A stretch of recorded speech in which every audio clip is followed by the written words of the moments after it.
जब पढ़ा लिखा कोई व्यक्ति बात करता है, तथ्यों पर बात करता है, उसको सुनना जरूरी हो जाता है। निर्मला सीतारमण के जो हस्बैंड हैं, इकोनॉमिस्ट हैं, बड़े बड़े पदों पर रहे, उन्होंने कोई बात कही प्रधानमंत्री मोदी जी के बारे में।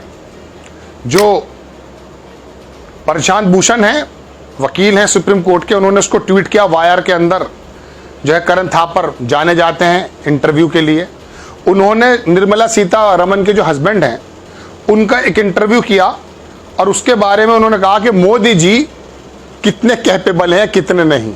इकोनॉमिक्स के बारे में तो वो जानते नहीं और बाकी उनकी भी जो बात हो सकती है वो उन्होंने बताई। बहुत ज़बरदस्त प्रहार। फाइनेंस मिनिस्टर के हस्बैंड हैं, इसको तो सुनना ही चाहिए।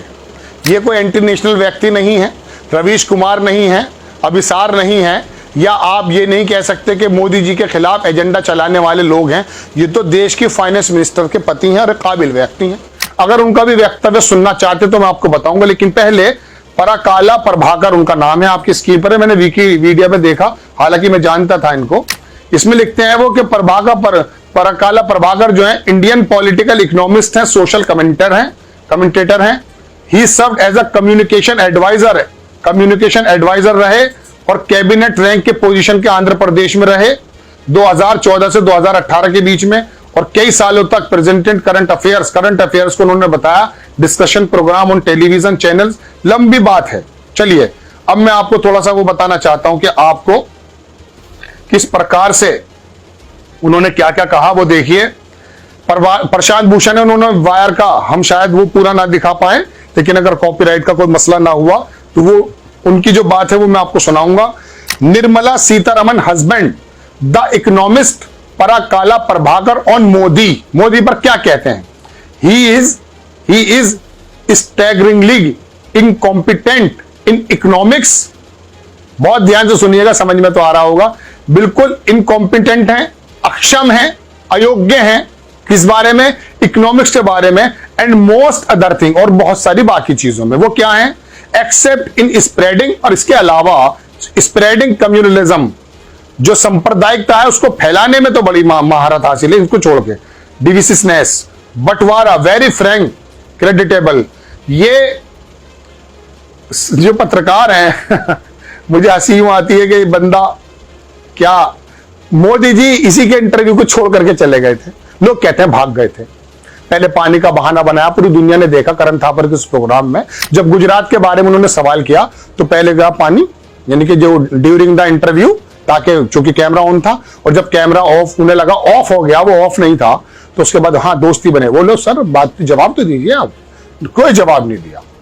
और उसके बाद करण थापर ने कई जगह लिखा कि मैंने कई बार अप्रोच किया प्रधानमंत्री जी को, उन्होंने कोई इंटरव्यू नहीं दिया। इन्हें इंटरव्यू क्या देते वो? उन्होंने कोई पीसी नहीं की अपने जीवन काल में, मतलब 9 बरस के वक्त में, जब से पीएम रहे हैं। लेकिन बहरहाल फाइनेंस मिनिस्टर के हस्बैंड की बात छोटा सा सुन लीजिए क्या कहा। Are you saying the Prime Minister Narendra Modi is staggeringly incompetent in economics? Well, can I say a little further? Can I go a little further? Yes. Not only in economics, in most of the things, yes. So the Prime Minister is staggeringly incompetent in most things. Except summoning the base, divisive, communal instincts that probably are somewhere buried deep inside the social psyche of India. But I'm just clarifying That is for the audience, because I think that is very, very competent. Let me just clarify for the audience, because it's important no one gets a misunderstanding.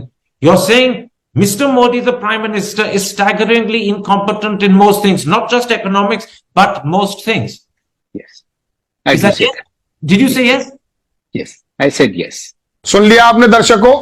अब ये बात कहना कि वो बहुत सारी चीजों में अयोग्य हैं, ये एक पढ़ा लिखा व्यक्ति, इकोनॉमिक्स का जानने वाला, कमेंटेटर, मतलब एक शानदार व्यक्ति, एक पढ़ा लिखा, एक मैं कह सकता हूं अधिकारी जो अच्छी उस पर रहा, उसने अगर ये बात कही है, तो अब ये बताइए गोदी मीडिया ने जो शोर मचा करके मोदी जी की तमाम उन बातों को दबाया गया है जिसमें वो नाले की गैस निकालकर पकोड़ा तला, जब पुलवामा पर हमला हुआ उसके बाद जो रिटेलिएट किया हमने और पाकिस्तान पे जाकर स्ट्राइक की जैसा कि बताया जाता है, उसमें उन्होंने कहा कि मैंने कहा कि बादल हैं और ये है, मतलब समझ में आने वाली बात है।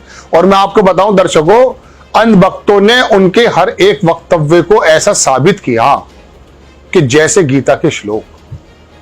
अब ये पढ़े लिखे व्यक्ति कुछ कह रहे हैं कि साहब सॉरी कि इकोनॉमिक्स के बारे में वो ज्यादा नहीं जानते हैं।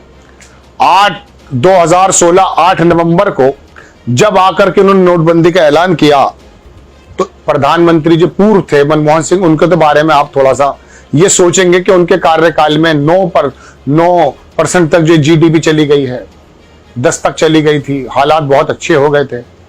जब अटल बिहारी वाजपेयी ने मनमोहन सिंह जी को सरकार दी तो $1 ट्रिलियन 1000 अरब डॉलर का 1 ट्रिलियन होता है, 750 बिलियन डॉलर की इकोनॉमी हमारी थी। और जब मनमोहन सिंह गए तो 2.25 से ज्यादा। अब आज क्या है, 10 बरस होने वाले हैं, 3.25। लोगों का कहना यह है कि अगर कोई प्रधानमंत्री नहीं भी होता तब भी भारत इतनी तेजी से तो चल ही जाता। और 5 ट्रिलियन की बात 5 साल से कही जा रही है। कहीं पहुंचे आप, कहीं पहुंचे हम। तो इकोनॉमिक्स के बारे में भाई जो पढ़ा लिखा व्यक्ति है, जो इकोनॉमिक्स को जानता है, उसी को तो आप बनाएंगे ना। अब ये तो कोई तरीका नहीं हुआ है साहब कि इकोनॉमिक्स की बात भी मैं ही करूंगा, विदेश नीति की बात भी मैं ही करूंगा, है ना, फाइनेंस की बात मैं करूंगा, वाणिज्य की बात मैं करूंगा, रेलवे की बात मैं करूंगा, एक अकेला सब पे भारी। ये तो बात कोई नहीं होती ना, बाकी लोग भी हैं।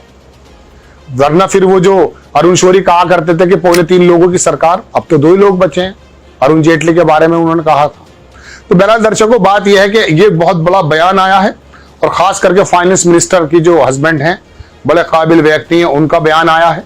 अब इसको आप किस वे में लेते हैं कि मोदी जी ने जो देश की कुछ रोड बने नितिन गडकरी के माध्यम से, कितना उस पर उधार है, NHAI पे क्या क्या कर्जा है वो तो आप जाने, लेकिन बाकी तमाम विभाग जो हैं वो जय बजरंगबली की जूंज में दब जाते हैं और बाकी तमाम चीजों में दब जाते हैं। लेकिन इकोनॉमी जो भारत की बार बार भयावह रूप लेती है, महंगाई और बेरोजगारी तमाम चरम सीमा पर है, नौकरियां मौजूद नहीं है, ये तमाम चीजों के बारे में तो कहना कि फाइनेंस और इकोनॉमिक्स के मामले में अयोग्य है मोदी जी। अब इनकी बात भी नहीं माने, इन्हें भी कह दीजिएगा एंटी नेशनल, वो बात आपकी अलग है। आपको खबर कैसी लगी अपनी राय कमेंट्स बॉक्स में जरूर दीजिए।